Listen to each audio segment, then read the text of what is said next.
à Monseigneur le duc de Bourgogne, qui avait demandé à Monsieur de La Fontaine une fable qui fut nommée Le chat et la souris. Fable introductive du livre 12e des Fables de La Fontaine. Une œuvre vocale de Jean Lambert pour LibriVox.org. Le chat et la souris. Pour plaire au jeune prince à qui la renommée destine un temple en mes écrits, comment composerais-je une fable nommée Le chat et la souris?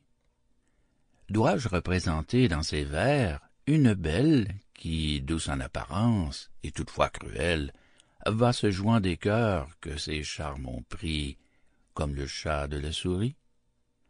Prendrais-je pour sujet les jeux de la fortune? Rien ne lui convient mieux, et c'est chose commune, que de lui voir traiter ceux qu'on croit ses amis, comme le chat fait de la souris. Introduirais-je un roi qu'entre ses favoris elle respecte seule, roi qui fixe sa roue, qui n'est point empêché d'un monde d'ennemis, et qui, des plus puissants, quand il lui plaît, se joue comme le chat de la souris? Mais insensiblement, dans le tour que j'ai pris, mon dessein se rencontre, et si je ne m'abuse, je pourrais tout gâter par de plus longs récits. Le jeune prince alors se jouerait de ma muse, comme le chat de la souris. Fin de Le chat et la souris, dédié à Monseigneur le duc de Bourgogne. Fable introductive du livre 12e des Fables de La Fontaine. Cet enregistrement appartient au domaine public.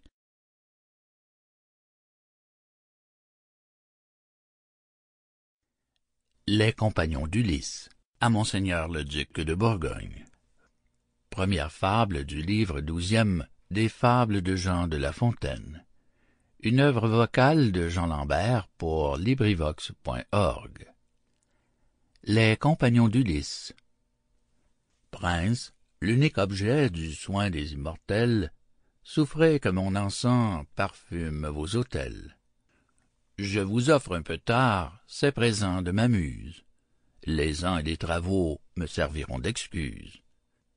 Mon esprit diminue. Au lieu qu'à chaque instant, on aperçoit le vôtre aller en augmentant. Il ne va pas, il court, il semble avoir des ailes. Le héros dont il tient des qualités si belles, dans le métier de Mars brûle d'en faire autant. Il ne tient pas à lui que, forçant la victoire, il ne marche à pas de géant dans la carrière de la gloire. Quelque Dieu le retient, c'est notre souverain, lui qu'un mois a rendu maître et vainqueur du Rhin. Cette rapidité fut alors nécessaire. Peut-être elle serait aujourd'hui téméraire. Je m'en tais. Aussi bien les ris et les amours ne sont pas soupçonnés d'aimer les longs discours. De ces sortes de dieux, votre cour se compose. Ils ne vous quittent point. Ce n'est pas qu'après tout d'autres divinités n'y tiennent le haut bout. Le sens et la raison y règlent toutes choses. Consultez ces derniers sur un fait où les Grecs, imprudents et peu circonspects, s'abandonnèrent à des charmes qui métamorphosaient en bêtes les humains. Les compagnons d'Ulysse, après 10 ans d'alarme, erraient au gré du vent de leur sort incertain. Ils abordèrent un rivage où la fille du dieu du jour, Circé, tenait alors sa cour. Elle leur fit prendre un breuvage délicieux, mais plein d'un funeste poison. D'abord ils perdirent la raison. Quelques moments après, leur corps et leur visage prennent l'air et les traits d'animaux différents.